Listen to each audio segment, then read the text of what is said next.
Si vous vouliez empêcher l'Afrique de devenir une superpuissance, vous n'auriez pas besoin d'inventer une nouvelle stratégie. Le plan a déjà été écrit, testé et perfectionné au fil des siècles. Vous commenceriez par vous assurer que l'Afrique ne s'unisse jamais. Le moyen le plus simple de le faire est de maintenir les gens divisés selon des lignes ethniques, tribales et religieuses. S'ils commencent à travailler ensemble, rappelez-leur les griefs passés.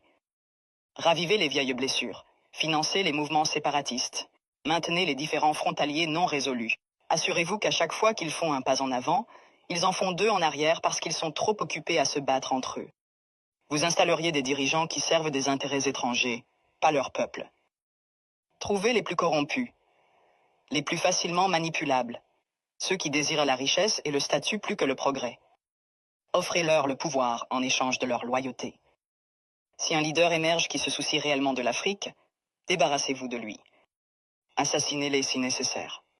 Mais si c'est trop compliqué, déstabilisez simplement leur gouvernement et soutenez un coup d'État.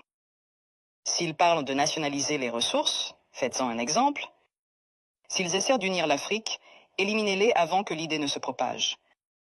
Vous maintenez l'Afrique économiquement faible en vous assurant qu'elle ne s'industrialise jamais. Laissez-les exporter des matières premières, mais ne les laissez jamais les transformer eux-mêmes. Contrôlez les mines, les champs pétrolifères, les minéraux rares. Gardez-les à vendre à bas prix et à acheter cher. Si un pays essaie de se libérer et de construire ses propres industries, sabotez-le.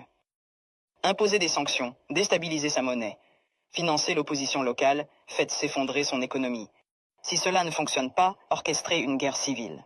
Les gens ne peuvent pas construire quand ils sont trop occupés à essayer de survivre. Vous vous assureriez que leur système éducatif produit des travailleurs, pas des innovateurs. Enseignez-leur une histoire qui glorifie leurs oppresseurs. Faites-leur croire que leurs cultures sont primitives, que leurs ancêtres étaient des sauvages, que leur avenir dépend de l'approbation étrangère. Entraînez-les à mémoriser, pas à penser de manière critique. Gardez leurs meilleurs et plus brillants à la recherche d'opportunités à l'étranger. Faites-leur rêver de quitter l'Afrique plutôt que de la réparer. Offrez des bourses qui emmènent leurs esprits les plus brillants vers l'Occident et ne les encouragez jamais à revenir. Laissez le continent continuer à former des médecins et des ingénieurs seulement pour qu'ils aillent enrichir d'autres nations. Vous contrôleriez leurs récits. Possédez leurs médias, contrôlez leurs histoires, dictez leur image au monde. Faites-leur croire qu'ils sont corrompus, sans espoir, éternellement en crise. Inondez leurs écrans de pornographie de la pauvreté et de zones de guerre. Montrez-leur des publicités caritatives qui leur font croire qu'ils sont impuissants, sans l'aide étrangère. Minimisez leur réussite. Transformez leur victoire en incidents isolés. Si un pays africain développe une innovation révolutionnaire, attribuez le mérite à un investisseur étranger. Si un dirigeant africain met en œuvre une politique réussie, présentez-la comme une anomalie plutôt qu'une preuve de compétence. Vous vous assureriez qu'ils restent dépendants, les noyer dans la dette.